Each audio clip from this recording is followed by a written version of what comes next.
qaama koo qullaa waraabdee akka waaqni na uumetti dhiiraaf ergite dhiirri sun immoo deebisee birrii 17,000 birrii Itoophiyaa yoonatti ergite naaf ergi yoonatti erguudhaa baatte garuu qaama kee qullaa kana onlaayinii irra yookiin immoo intarneet irra sii ooltanaan jedhee na doorsisaa jira. Ani sammuun kiyya na darbuuf jira yaadhoo kiyya sammuun kiyya mana namaa keessa gola ormaa mana madaamii keessatti cannaqameetiin jira. Madaamitti muufis afaan hin beeku rakkoo guddoo keessan jira jette obboleettiin keenya jechuudha. Nagaan isiniif haa ta'u hordoftootaa fi jaallatamtoota kabajamtoota maamiloota kiyyaa nagaa fi araarri jaalalli waaqayyoo isiniif haa baay'atu. Viidiyoon ani har'a qabadhee dhufe jechuudha. Viidiyoon nama kamiifuu barumsa guddaa ta'u keessaafuu shamarran biyya ormaa keessatti mana madaamii tokko keessatti lama taatanii hojjettan lammii keessanis haa ta'u lammii biraas haa ta'u shamarran lama taatanii mana madaamii keessa hojjettanii fi akkasuma kaameraan mana keessa jiru adaraa keessan kanarraa barumsa guddaa argattu jedheetiin amana jechuudha. Viidiyoo kana hiriyootan keessanitti sheer godhaa viidiyoo kana laayik godhaa. Akkasuma komentii yaada obboleettii kanaa ijoollota maamiloota keerraatii yaada naa fuudhii jette jechuudha. Yaada keessan hin dubbifatti komentii keessan hin dubbifatti obboleettiin kun cinqii garmalee keessa jirti jechuudha. Kanaafuu waan isin jettan yaada keessan irraa ishiifi qoodaa jechuudha. Egaa obboleettiin kun kan isheen deemte biyya Joordaanii ji'a torbaffaa keessa jirti jechuudha. Amma ji'a torba fixxeetiin jirti. Akkuma dhaqxeeni mana madaamii keessa gaafa isheen dhaqxu sarratanya yookiin immoo hojjettuu biraatu jira jechuudha. Yeroon hojjettuu sana argee ani hedduun gammadee baay'ee gammachuu guddaatu natti dhaga'ame. Isheen nama dura koo deemee hojiillee baree afaanillee bareeruudha. Yeroo dhaqe sanatti waan isheen na ajajju tolee jedheen fudhadha. Isheen waan afaan beektuuf waanuma isheen na ajajju hundayyuu nan ejjedha. Walii gallee baay'ee hojiirra hedduu tokko walii gallee amalaanis walii gallee waa hunda waan isheen go'e jettu ani akka hangafa kootti ishee ilaaleetiin isheen akka qixusuu isheetti na ilaalteetiin haala ajaa'ibaatiin walii gallee hojii keenya hojjannaa bakka ciisaatti bakka algaa tokko yookiin immoo siree tokko irra rafnaa. Garuu ani uumama koorraan kaaseetiin uffata halkan uffadhee rafuu hin jaaladhu. Sababa uffata halkan uffadhee rafuu hin jaalannee fi bataaniyaa yookiin immoo biddilibsii tokko walumaan uffannaa.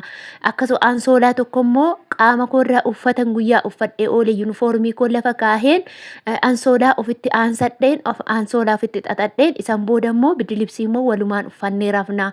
Qaama kiyyaa yeroo isheenis yoo shaaworii galte yoo waan fe'e ta'e isheenis qullaa na biratti hin baafatti anillee qullaa ishee biratti nan baafadha. Garuu namni rafuu hanga nama du'eeti. Kanaafuu yeroo muraasa booda baqa'anii akkuma ishee amanuun akkuma durii koo qaama koo qullaa ishee birattan baafadha ishee birattan uffata koo jijjiirradha. Isheenillee akkasuma waliin sodaannu baqa akka obboleettii haati tokko deessee akka kanatti wal ilaalla walii galtee guddaa qabna turre. Booda kanarraa kanuma ani hin beekne biyyatti jaalallee yookiin immoo hiriyaa waan jedhan taakkallee hin beeku ani ijoollummaatiin kanan biyyaa ba'e barumsa kootillee addaan kuteeni waa'ee jaalala waa'ee gaa'ilaa waa'ee friendii kanatti hin galle. Booda kana karuma miidiyaatiin tokko dhufeetiin na dubbise fayyaama na dubbise. Yeroo inni fayyaa na dubbisu ani nan dubbise nan beektu maal atiin tala ebeluu miti hoonaan jedhe maqaa abbaa koo sirrii natti hime maqaa obboloota koo natti hime bakka jireenya koo hundumaa natti hime ani si beeka maal taatee na irraanfattanaan jedhe.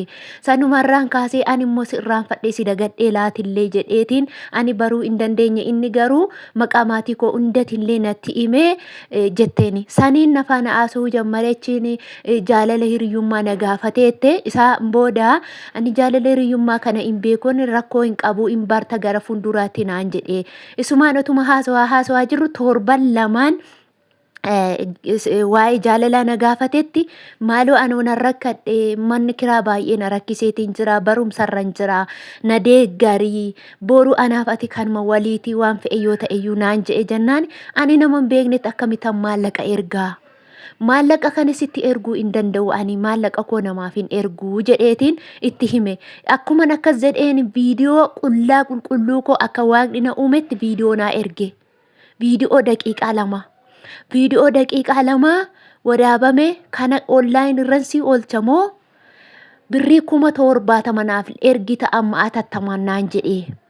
Yeroo kana sammuun koo galabbaxamee ani waan jedhu wallaalee viidiyoo kana bilbilli koo waraabne gurbaa kanaaf qaama koo qullaa miti laphee kootiitu illaannee fi akkamittan akkas ta'e kan jedhu yaanni kiyyaa deebiseen ahaa.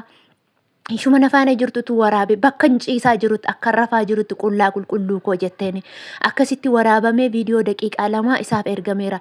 Kana onlaayinii irratti agarta ni salphatta ni cabda riyyaa kee keessaatiin badda. Kanaafuu birrii kee 70 naa laattee afaan kee qabattee teessamoo hin teessu naan jedhee yeroo kana waanan jedhu wallaalee. Achi viidiyoo sana fuudheenii si'aawoo kan kana na godhee ani si amanee obboleettii koo si godhee lammii koo si godhee dhiiga koo si godhee sitti of laadhee akka hangafa kootti si ilaalee garuu akkamitti biyya ormaa keessatti kana na goota jedheetaniini viidiyoo sana isheetti argisiise hin beeku si waraabne ofii kee iddoo barbaadde irraa waraabde iddoo barbaadde yeroo barbaadde waraabde kennitee fi ergitee fi kaatee har'a ammoo anatti haqattaa'u naan jette. Lakki iddoo barbaade miti. Firaashiin kunis, uffanni kunis, sireen kunis kunoo kanadha. Kana namatu viidiyoo na waraabee jira. Si'aan na waraabee. Mana kana keessatti immoo namni nafaana jiru hin jiru. Naman qullaa koo bira ciise immoo suma qofadha. Jedheen ishee muggute. Isheen immoo diddee na haalte yookiin immoo na kaaddeetiin akkasittiin calliste. Madaamiitti yoon hime afaaniin beeku ani. Deebisteetu ofuma isheetiiyyuu ofii ishee madaamii kootu deebiste otoon amma tokkoffaa sheemiinatti ta'e madaamiitti himachuu fi lammata immoo otoo an amma madaamiitti himadheeti madaamiin immoo situ kana godhee ishee ofii ishee waraabdee halkan kana gooti naan jetti. Isheenoo afaan beektii himtu jijjiirtee himuu dandeessi ani akkaman godha maalan ta'a haadhoo koo maalan jedhamoo akkaman godhamoo birrii kana laadheen callisamoo birrii kana yoon takkaa laadhee si alammaffaasu akkasuma yoo ergi jedhemoo akkaman godha jette obboleettiin kun jechuudha. Ani akka kootti akka namummaatti jechuudha wanti natti dhagahamu qaama qullaa yoo gad ishee baase qaamichi sun qaama haadha isaati qaama obboleettii isaati. Qaama intala isaa boruu ta'uu dandeessu qaama haadha manaa isaati jechuudha. Eenyuufuu taanaan qaamni namaa qaamuma namaati otoo bada'anaati jechuudha. Obboleettii kanaaf ergaa ani qabu jechuudha. Gadaa baasu malee sumunii tokko illaatiin. Gadi baasu malee sumunii tokko illaatiin. Namni tokko immoo jechuudha. Namni tokko qaama namaa viidiyoo waraabuu qullaa namaa viidiyoo waraabuu miti. Namni tokko jechuudha suuraa kee eeyyama keen ala onlaayinii irra yoo godhe seeraan hin gaafatama namichi sun. Seerri ni jira biyya kamuu seerri ni jira. Itoophiyaas haa ta'u biyya kamuu haa ta'u eeyyama keen ala namni tokko onlaayinii irra suura kee goonaan seeraan bakka hundaatti bakka feetetti gaafachiisuu ni dandeessa jechuudha. Immoo afaanin beekuu madaamiin kootti akkas jette otoo jette otoo viidiyoo kana qabattee jechuudha mucayyooma ishii faana jirtu sana mucayyoo deebitee ishii gante sanaatiin hidhaa keessatti hambisuu dandeessi. Garuu kan intalli sun kan isheen jirtu Joordaan keessadha jechuudha. Otoo fakkeenyaaf jechuudha otoo Saa'udii keessa ta'ee ati qaama namaa qullaa kaasuu miti fakkeenyaaf dhugaa dubbachuuf hin sobdanaan jedha komentii jalatti. Qaama namaa qullaa kaasuu miti nama tokko hijaabaan ala yookiin immoo nama tokko fedhiisaan ala. Fedhii nama sanaan ala suuraa nama tokko bilbila kee keessatti kaafte jennaanuu jechuudha.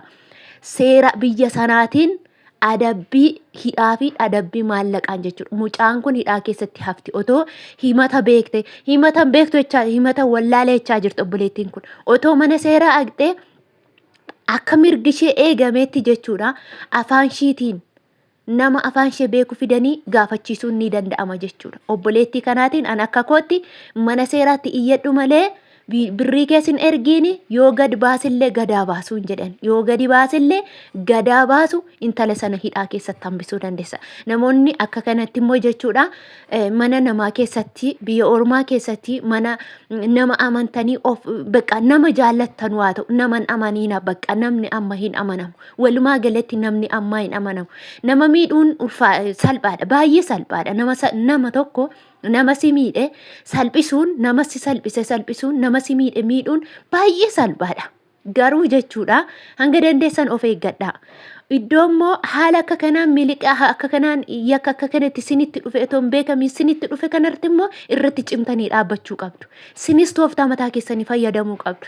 Sinis waan ta'uun karaa danda'amuun salphisuu qabdu. salphisuu qabdu isinis hanga dandeessanii karaa seeraas haa ta'u karaa humnaas haa ta'u karaan fe'een haa ta'u salphisuu qabdu malee callistanii gana sammuu keessanitti geessitanii hanga maraachuu hanga sammuu dhabuu hanga maallaqa keessanillee itti dhabuu sammuu keessaniif maallaqa keessan itti dhabuurra isin hin geessisu wanti kun jechuudha. Bakka namni tokko gaafa isinitti cabse itti cabsaa isinis itti muraa.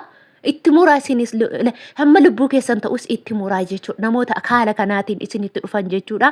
Gad irraan jedhiina hanga dandeessan immoo of eeggadhaa. Namoonni akka kanatti haala kanaatiin biyya ormaa keessatti mana tokko keessatti lama taatanii sarraatanyaa lama taatanii hojjettan jechuudha. Of eeggadhaa. Namni summaa ta'ee jira jechuudha. Of eeggadhaa. Inna obboleettiin kuni yaada maamiloota kee yookiin immoo yaada ijoollee si jala jiranirraa naaf fuudhii ani yaadni kiyya baay'ee jeeqamaa ta'eetiin jira yeroo kanatti yeroon cinqii yeroon anitti gara lubbuu kootti faraduu ga'eerudha jette jechuudha. Isinis komintii bareedaa waan isinitti fakkaatee fi yaada qabdan ishee fi yaada barreessaa fi hin dubbifatti isiniin jedha. Isiniin immoo waaqayyo sanaa eeguu rabbiin sanaa eeguu obboleettii akkas goote immoo waaqayyo ishee qajeelchuu isheen jennaa ishee kan immoo waaqayyo ishee jajjabeessu wanti jedhamu tokkollee hin jiru. Garuu gara seeraatiin akka isheen deemte dhugaa ishee argattu immoo abdiin qaba jechuudha. Dogoggoraa fi yaada qeeqayyoo qabaattan komentii jalatti barreessuu dandeessu.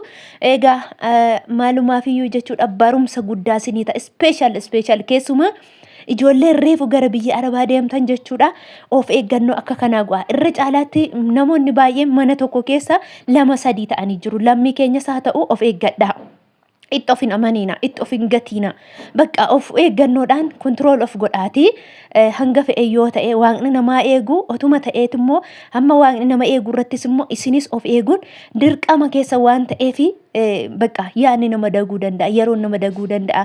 Gaafa biyya ormaa kan garaan namaa hin laafaa, daftee garaa laafta, garaa hin jabaattu bakka walumaa galatti gara laafinatu sitti nama waan ta'eef nama jaallachuutti nama amanutti deemta waan ta'eef isinaa eegu waaqayyoon isiniin jedha obboleewwan kiyyaa turtii gaarii isiniif haa ta'u nagaan naa oola.